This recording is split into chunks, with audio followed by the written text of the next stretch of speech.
प्रणाम ठाकुर साहब। हमरा के काहे याद करनी? देखिए जेलर साहब, में 2 आदमी के तस्वीर बा, तनी देख के बताई।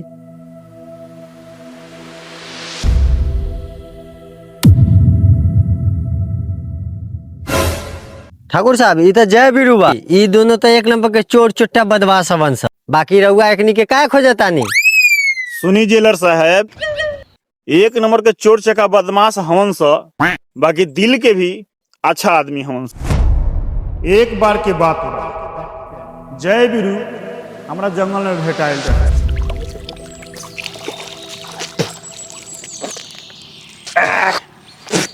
जय मजा आ गल।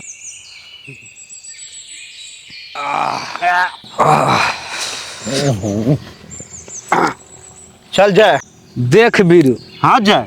चोरी तो हमने के आता ना कहनी सा, हाँ लेकिन आज के चोरी में तो दम मजा ही मजा आ गल। आ ठीके कहत रे जय। खोसी तो एगो खींचा आ ऊपर से स्वाद आता ना बढ़िया बना दे रहा सन कि खइला के बाद लगे न छोड़बे नहीं कर। नया साल आवत का तब कहीं देखल जाना मुर्गा आ जंगले में बनावल जा तो खाए के हाँ। थम जाओ, भागने की कोशिश मत करना वरना गार में गोली मार देंगे।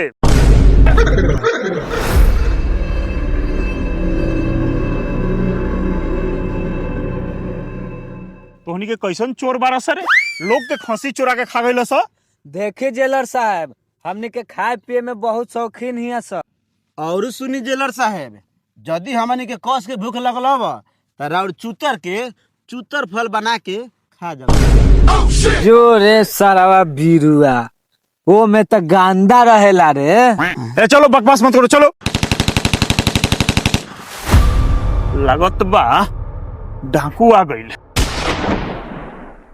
ए मर्दे, जंगल में डाकू कहा ला भाई हो, झाट का मारेला।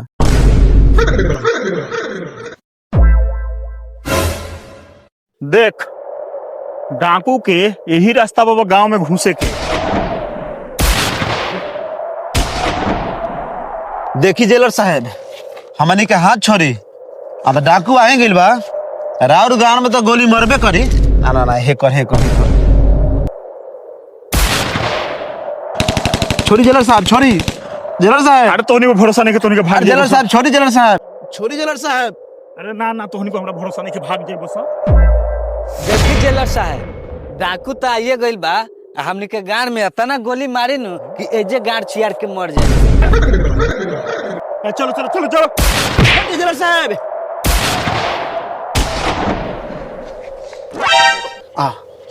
अरे सर जी, गलती हो गया सर जी। जेलर साहब माफ कर दी। ए माफी का हमर लाड़ मांगता रे। ठीक तो कहले है, ने मरते तो जेलर साहब बोले लाड़ चाटते चल जाता। चलो जो भी किया ठीक किया। जेलर साहेब, ए जेलर साहेब, ये लागत हो कि लाड़ चाटे चल गल। चलो मोबाइल मिल लो। तोरा का मिलो? ओके टोके। चल। सही में तू लोग चोर चक्का है। एक मरल आदमी के शरीर का सामान नहीं छोड़ रहा। रख दे। छोड़ो, जाने दो, डाकू है। चलो तू लोग।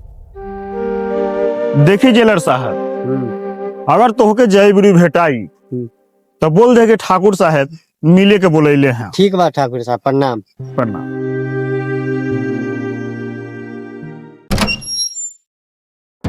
अरे बाबा जय, ससुराल से कितना दिन निकलने से भाई। ठीक बा, सलाम गार्ड साहब।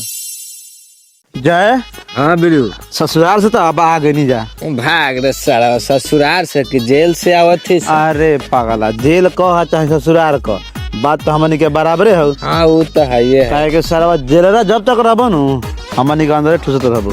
हाँ। का जेलर साहब, अब हमनी के कौन गुनाह कर देनी कि रबरा पकड़े खातिर आ गए नहीं जो। तो देखो जय बीरू, हम अब जेलर नहीं रहे, सिर्फ ठाकुर है और तुम लोग से जरूरी काम है। बोलिए ना जेलर साहब, का काम पड़ गई? रे सारा बार बार कहत हन कि हम अब जेलर नहीं ठाकुर ही तो जेलर साहब। अच्छा हाँ बोलिए ठाकुर साहब। गब्बर को तुम लोग को पकड़ना है। गोबर के। लेकिन उस सरवा भेटाई कहाँ? देखो तोहनी के जैसे खाए पिए के शौकीन 1200 उसी तरह गब्बर भी खाए पिए के शौकीन बा। ऐसे भी ओकर अड्डा जंगल में ही बा। तो कल नया साल बा, तोहनी की मुर्गा पार्टी रखस, वो पार्टी में हम भी शामिल होगा और गब्बर वहाँ जरूर आई। पार्टी मनावे खातिर ठाकुर साहब मुर्गा चाहिए। आ ओकरा खातिर फिर से चोरी करे के पड़ी। तो तू का चाहत रह कि हम फिर से जेल में जाए? जेल में हमने के सड़ी सब फेन। ऐसन मुसीबत ना आई, काहे कि मुर्गा हम देह। रौरा मुर्गा देवेला? अरे सारा ठाकुर जी मुर्गा ना दी हैं, हाँ अंडा दी हैं, तब न मुर्गा होई। हाँ।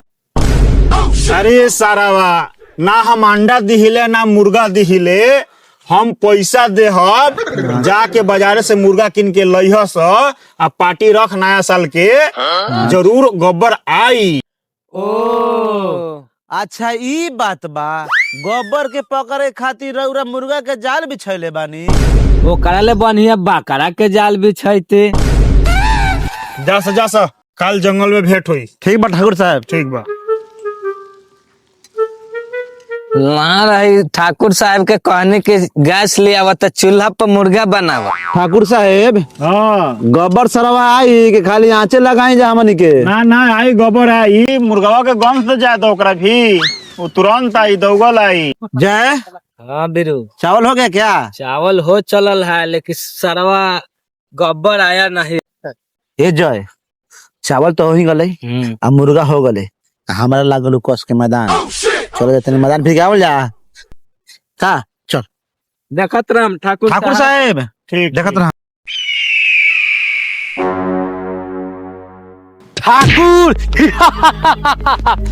ठाकुर तोर हाथ कट गईल, बाकी पार्टी में ना छोड़ ले।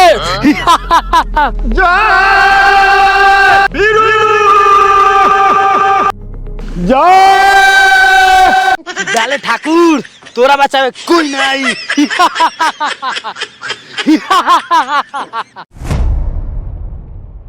ए लड़के, तुम रुक वहीं, नहीं तो ठाकुर के खोपड़ी भुजरी कर देंगे।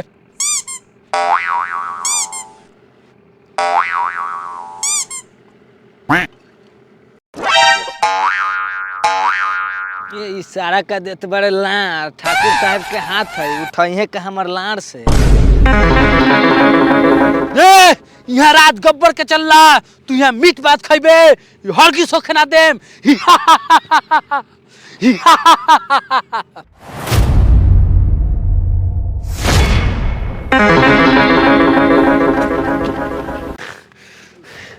अरे गब्बर, तू हमनी के ठाकुर के हाथ काट ले बारे, सार तोर तिसार का पैर काट ले।